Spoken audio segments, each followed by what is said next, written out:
الحمد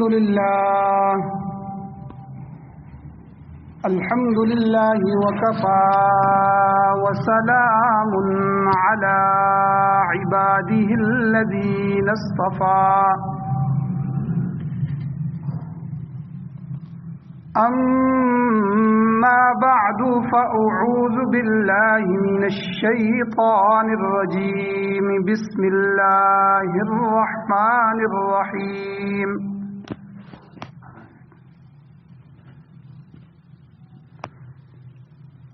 قل إن كنتم تحبون الله فاتبعوني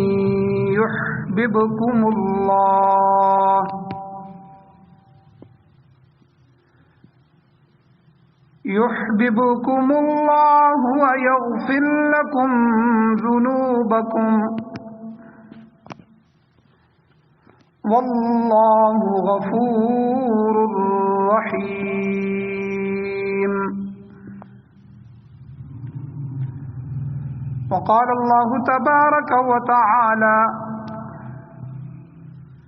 وما آتاكم الرسول فخذوه وما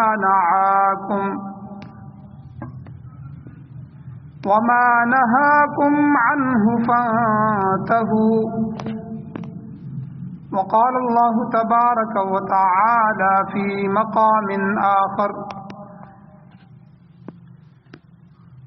يا أيها الذين آمنوا أطيعوا الله ورسوله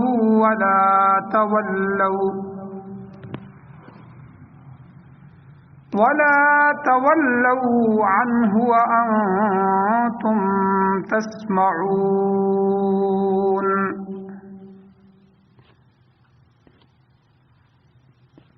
صدق الله العظيم وصدق رسوله النبي الأمي الكريم.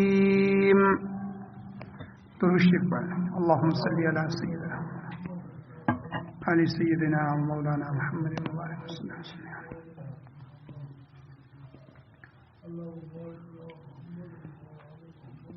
میرے واجب الاحترام میرے بزرگوں، دوستوں، نوجوان ساتھیوں،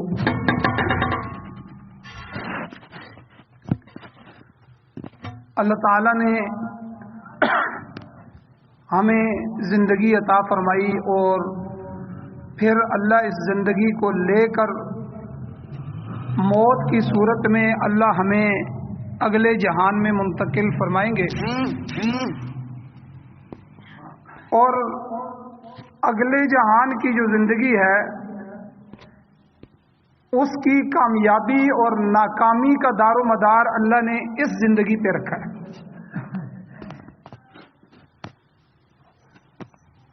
اگر ہم اپنی اس زندگی کو سوچ سمجھ کے اچھے طریقے سے گزار کے چلے گئے تو آگے آنے والی ہمیشہ کی زندگی جنت کی زندگی ہوگی، اللہ کے دیدار کی زندگی ہوگی، نبی صلی اللہ علیہ وسلم کی معیت کی زندگی ہوگی، اور جنت کی لذتوں اور نعمتوں کی زندگی ہوگی. لیکن اگر ہم نے اس موقع کو ضائع کر دیا اور چند روزہ اس زندگی کو ہم نے کھیل اور لہو اور لہب میں گانے بجانے اور اپنی شہوات اور نفسانیت میں گزار دیا تو آگے آنے والی زندگی عذاب کی زندگی ہوگی، جہنم کی زندگی ہوگی، آگ کی زندگی ہوگی، اللہ کی ناراضگی کی زندگی ہوگی. اس لیے اللہ کے نبی صلی اللہ علیہ وسلم کو اللہ نے دنیا میں بھیجا، اپنی کتاب قرآن مجید بھی بھیجی کہ یہ تمہارے لیے ہدایت کی کتاب ہے اور یہ ہدایت والا پیغمبر ہے. یہ کتاب، یہ پیغمبر تمہیں سکھلائے گا، یتلو علیہم آیاتی اس کی تلاوت بھی کرے گا، وَيُعَلِّمُهُمُ الْكِتَابَ